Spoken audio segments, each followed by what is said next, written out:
They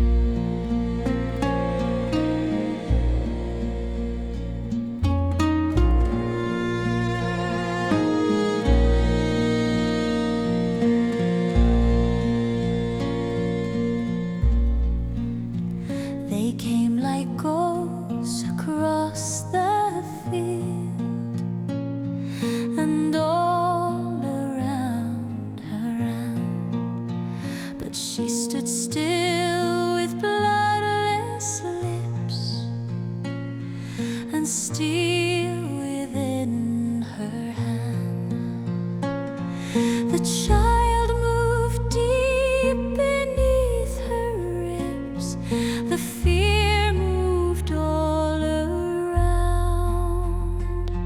but when the silence reached her skin, she pressed it to the ground.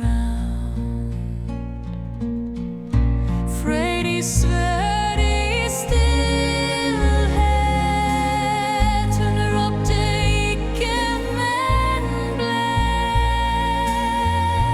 Hon bar liv och död i ett, och vinden knäppte för det.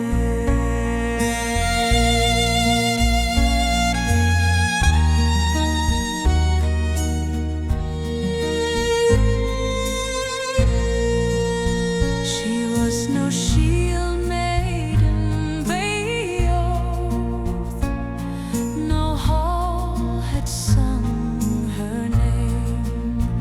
But when the world forgot to fight, she forged herself